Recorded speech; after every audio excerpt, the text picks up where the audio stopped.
Segunda-feira é dia da gente bater papo com o Dr. Guilherme Colin, que já está aqui ao vivo no programa, já postou lá no Instagram dele, já aqui os stories do programa dos bastidores. Muito boa tarde, Dr. Guilherme. Boa tarde, Cláudio. Boa tarde, Cris, que me enganei semana passada. Boa tarde. A Carol está lá se preparando para fazer o news lá na redação. Nem me fala a Carol lá, se a Carol é minha colega do escritório, se a Carol fica doente, eu entro em depressão lá.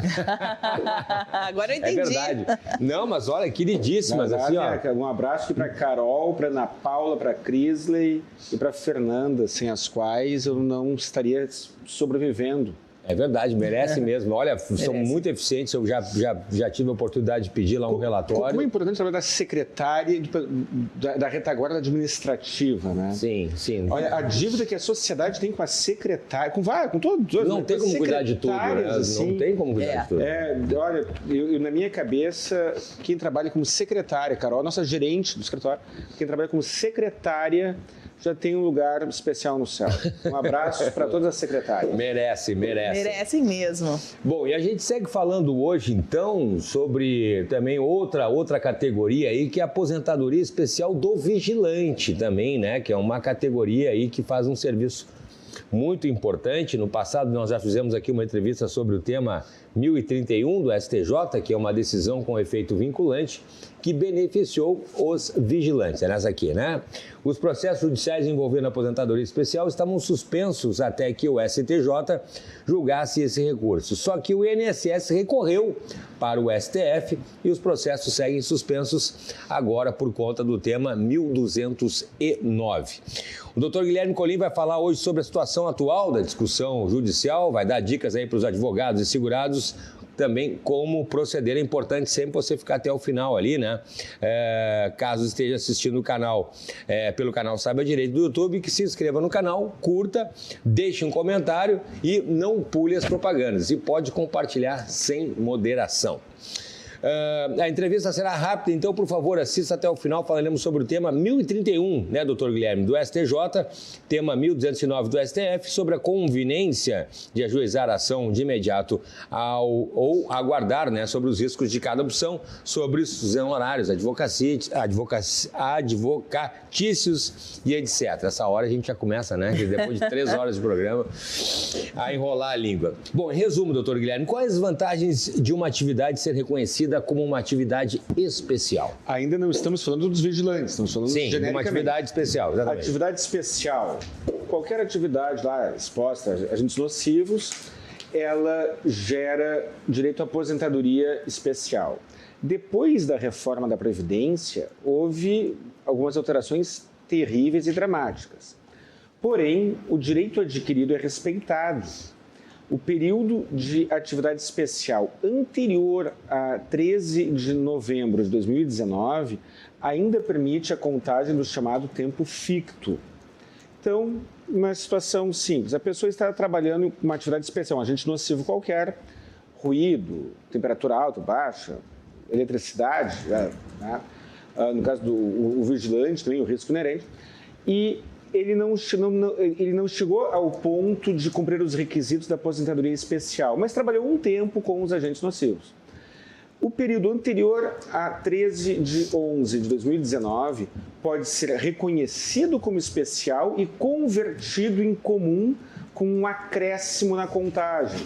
Então, você trabalhou 10 anos em atividade especial antes de 13 de 11 de 2019. E depois, o resto do tempo, trabalhou em outras atividades. Você poderá computar esses 10 anos. Caso homem, você ganhará 4 anos de tempo ficto.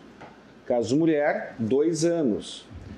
Aí, estes 2 anos para a mulher, ou 4 anos para o homem, no exemplo que estou dando de uma pessoa que trabalhou 10 anos em atividade especial, esses 4 anos poderão, talvez, permitir que você se aposente pela regra antiga, lhe enquadrar em alguma regra de transição que não conseguiria se enquadrar sem a contagem deste tempo, ou ainda pela regra atual, você terá um cômputo maior de tempo que pode interferir no valor da sua aposentadoria que você nem pediu ainda. Porque, vamos imaginar, 4 anos a mais de atividade, de contagem de tempo em função da atividade especial. 4 anos a mais de atividade comum ficta, atividade especial que foi convertida em comum com esse acréscimo. para o cálculo da aposentadoria pela regra atual, para a aposentadoria comum pela regra atual, se considera 60% da média das contribuições, mais 2% por ano que exceder ao 20º. Esses 4 anos a mais, no exemplo que estou dando, pode ser 8% a mais no valor da sua aposentadoria para o resto da vida.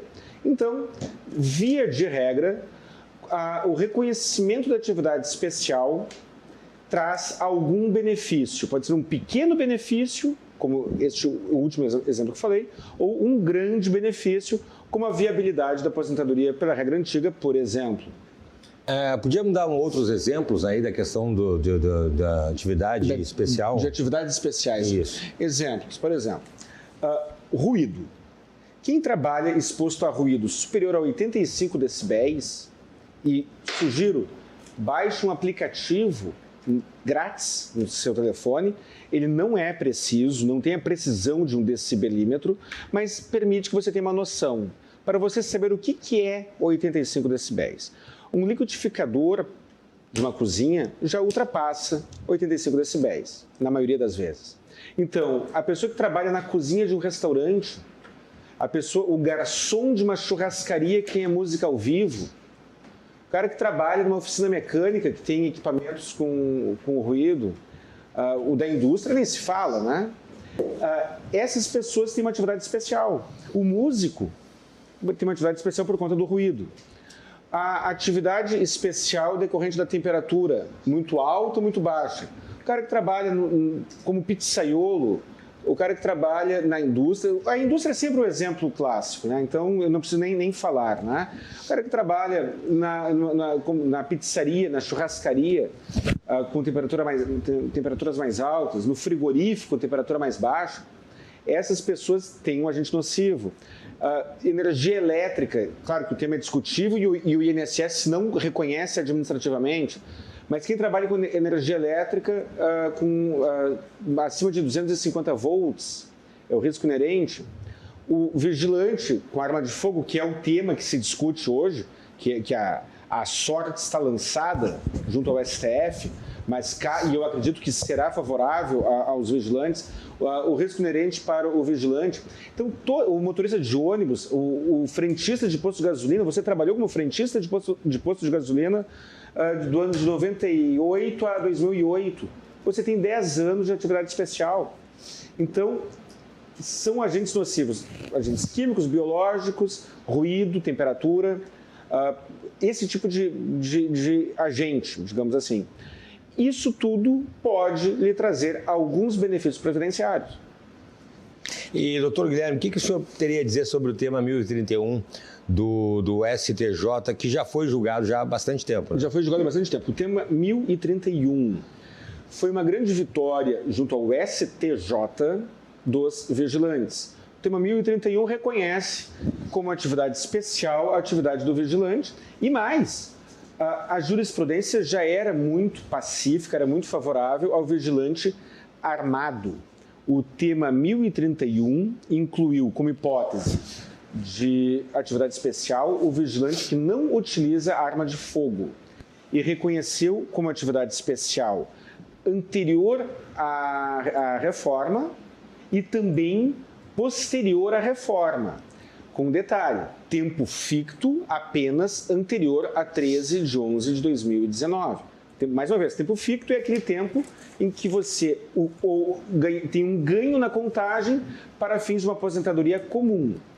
Depois da reforma, a aposentadoria especial exige os 25 anos de atividade. E, doutor Colim, esses processos que ficaram suspensos enquanto o STJ julgasse o recurso, né? Só que julgou e os processos seguem suspensos, aguardando esse julgamento, então, do tema 1209 pelo STF. Em que pé está esse julgamento? Tá. O tema 1031 suspendeu os processos, ficaram sobrestados o termo técnico. Aí, quando o STJ julgou o tema 1031 e todos nós fomos otimistas achando que, bom, agora eles voltarão a andar, veio o recurso para o STF formulado pelo INSS. O STF discute questão constitucional. Eu sempre alerto quando a gente está falando de uma avaliação técnico-jurídica de algo que não foi julgado ainda. O STF é uma corte política, ou seja, existe uma margem de erro maior, existe uma insegurança maior. Porém, tecnicamente, e não sei se todos imaginam que não, mas a maioria esmagadora dos advogados que atuam na área previdenciária estão muito otimistas. Eu estou muito otimista quanto ao resultado do tema 1209. Em que pé está hoje? O primeiro passo, a primeira rodada, a primeira fase é o recebimento do recurso e avaliar se ele será recebido com efeito vinculante ou não. É essa fase que estamos hoje. Não olhei hoje.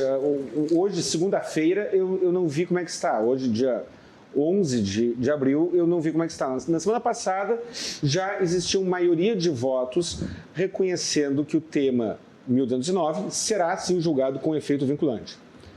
Isso não significa que ele será favorável ao INSS nem favorável ao vigilante. É uma questão processual. Isso já era previsível. Só que, depois de julgado isso, depois de superar esta fase do processo, aí então o STF entrará no mérito.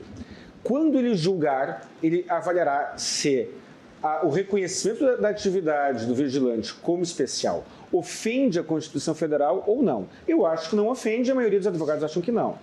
Sendo julgado, seja qual for o resultado, o efeito vinculante significa que os processos voltarão a andar e os juízes deverão respeitar a orientação desenhada pelo STF, que esperamos que seja favorável. E, doutor, quem ainda não entrou com ação judicial e que está aguardando esse julgamento, qual é a orientação que o senhor dá? Deve entrar com ação? Eu recomendo que entre com ação judicial o quanto antes. É um pouco frustrante, a pessoa procura um advogado com toda a sua documentação, o advogado monta a ação judicial já sabendo que ele vai entrar com a ação judicial e no primeiro despacho, no segundo despacho, o juiz dirá: aguarde-se o julgamento do tema 1031 do STJ e do tema 1209 do STF. É frustrante isso. Só que existe uma incoerência legal que é os prazos de prescrição e decadência. Os processos já ajuizados, não só os processos que foram ajuizados dentro dos prazos de prescrição e decadência, os que foram ajuizados a tempo, eles não sofrerão os efeitos da prescrição e da decadência. Mas os processos ainda não ajuizados ainda sofrem este efeito. Dependendo da circunstância, dependendo da época em que você pretende o reconhecimento da atividade como especial, dependendo do benefício que você está pedindo ou não, você poderá ser afetado por esses prazos. Por isso, eu recomendo que entre com ação judicial. Mas eu vou entrar com ação e o processo será suspenso na semana seguinte, no mês seguinte? É verdade. Mas você garantirá sua vaga na fila. E é claro, o resultado poderá ser favorável, como eu imagino que será, ou desfavorável. Bom, doutor Guilherme, e em outro programa o senhor falou sobre os honorários de sucumbência. Isso. Imagina que o sujeito entre lá com a ação e acabe perdendo. Aí depois ele vai ter que pagar ainda os honorários do advogado. E ainda fica brabo comigo, né? E ele vai ficar brabo, você não ganhou a minha ação. Assim, olha, os honorários de sucumbência é uma verba devida ao advogado da parte que ganha a ação, é pago por quem perde para o advogado de quem ganha a ação judicial. Mas existe uma exceção aí, que é nas hipóteses em que o perdedor da ação judicial for beneficiário da assistência judiciária gratuita, a famosa AJG. Quando você entra com uma ação judicial e comprova que a sua renda é baixa, e aí a Justiça Federal tem um critério diferente da Justiça Estadual, quando você comprova que a sua renda é baixa, você, caso perca a ação, não pagará os honorários de sucumbência para o advogado da parte contrária. Aqui no Rio Grande do Sul, Santa Catarina e Paraná, existe, não é uma tabela, mas existe um critério muito firme, muito forte de que será concedida assistência judiciária gratuita para todo aquele que comprovar uma renda não superior ao teto de contribuição do INSS, que é R$ 7.400. Então, as pessoas que tiverem uma renda mensal não superior a R$ 7.400 têm grandes chances, pelo menos aqui na região sul, têm grandes chances de conseguir assistência judiciária gratuita. E aí, este risco de pagar os honorários do advogado do INSS, caso perca a ação, desaparece. Teoricamente, existe um risco quanto a isso? Sim, existe. É um risco teórico que não é muito presente para quem tem uma renda baixa, conforme mencionei agora. Alerta, este critério é da Justiça Federal. As justiças estaduais costumam ter um critério mais rigoroso para a concessão da AJG. Doutor, o seu João mandou aqui uma pergunta. Tá? Ele diz o seguinte: no caso daquela pessoa que é segurado, tá, que já tem tempo para se aposentar, sem considerar o tempo de atividade especial, ele pode encaminhar a aposentadoria e depois, quando o STF julgar de maneira favorável, ele pedir uma revisão? Pedir a revisão, sim, é possível. É possível entrar com ação judicial, é possível encaminhar o pedido administrativo sem a contagem do tempo especial, caso o segurado atinja os requisitos. Então, vamos imaginar, o segurado hoje tem 65 anos de idade, tem 180 contribuições e tem 20 anos, tem 20 anos de contribuição. Ele atingiu, o requisito é 180, estou usando 20 anos e já explico por quê. Ele atingiu os requisitos da regra atual sem discutir, sem precisar do reconhecimento da atividade como especial. Só que ele tinha 10 anos como vigilante. Então, o cálculo do seu benefício hoje é feito 60% da média de todas as suas contribuições. Mas eu estou dizendo que ele tem 20 anos de contribuição. Se ele tiver 24 anos de contribuição, ele terá 8% a mais no valor do seu benefício. E ele poderá, sim, entrar com uma ação judicial de revisão do benefício, caso o STF julgue favorável a ele. Quem já está aposentado, e aí volto a falar estou aproveitando apenas essa pergunta para avançar. Quem já está aposentado também pode pedir a revisão do seu benefício, pedindo o reconhecimento daquela atividade como especial e esta recontagem de tempo, este recálculo de tempo, utilizando como fundamento a atividade especial do vigilante. E aí voltamos ao início da nossa entrevista. O processo ficará suspenso, aguardando o julgamento pelo STF.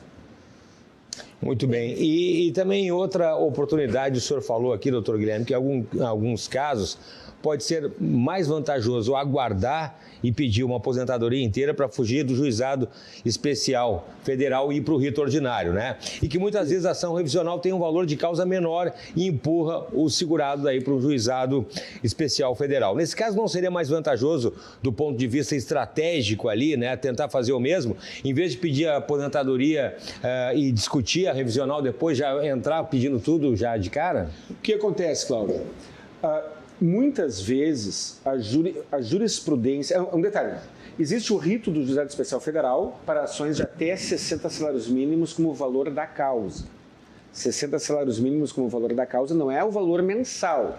Existe um critério de cálculo do valor da causa, que é todo o período de atraso mais 12 vezes o valor mensal pretendido.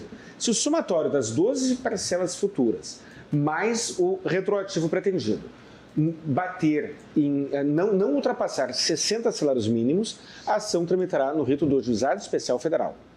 Se ultrapassar, ela tramitará no rito do juízo comum, rito ordinário. Então, a lei é a mesma, o direito é o mesmo, mas a porta que você vai bater é diferente. No rito do Juizado Especial Federal, vai para um juiz, terá um processo judicial. A sentença poderá ser atacada por recurso inominado para a turma recursal. A decisão da turma recursal poderá ir para uma turma regional de uniformização de recursos. E essa decisão poderá ser atacada por um incidente de uniformização para a turma nacional de uniformização de recursos, a TNU. Se você entrar com ação no rito ordinário, haverá uma sentença. Da sentença irá para o Tribunal Regional Federal. O recurso já vai para outro lugar. e do TRF irá para o STJ e depois talvez para o STF. Com isso, muitas vezes a jurisprudência do rito ordinário e do rito do Juizado Especial Federal é diferente. Olha que coisa louca, Cláudio. Pois é. Uma situação, a gente entra com uma ação judicial no passado, ação judicial discutindo a atividade especial para o ruído. No Juizado Especial Federal, o critério preponderante era a média, o ruído, a média do ruído durante a jornada de trabalho. No rito comum, chegando até o STJ, se aplicava o pico de ruído, um critério mais favorável ao segurado. Ou seja, mesma situação, você entrando no rito do Juizado Especial Federal, poderá ter uma chance menor de sucesso do que se você entrar no rito ordinário. É verdade, e muitas vezes o advogado estrategista tem que pensar nisso. Porém, quando a gente está discutindo um tema que tem decisão vinculante do STJ ou do STF, a tendência é que ambos, o Juizado Especial Federal e o rito ordinário, sigam a mesma orientação. Essa incoerência de orientações jurisprudenciais não costuma acontecer em temas que foram vinculados pelo STJ ou pelo STF. Portanto, nesse caso dos vigilantes, eu não vejo nenhum problema de entrar com a ação no rito do Juizado Especial Federal. Muito bem, doutor Guilherme Colim. E os contatos para quem está nos assistindo? Os contatos, eu sou um cara carente, né? Então, se você quiser conversar sobre direito previdenciário comigo, você colega, você segurado, você qualquer um, pode me ligar ou mandar o WhatsApp. Telefone 51 999 857991, meu telefone celular pessoal é o WhatsApp. 51 32 28 12 19, telefone do meu escritório. Colim.Guilherme, meu Instagram. CRJ Advogados, o Instagram e o Facebook do meu escritório. E, por favor, saiba direito no canal do YouTube. Ao se inscrever, por favor, não pule as propagandas, comente, deixe um joinha e compartilhe. Nós fazemos a revolução pela informação.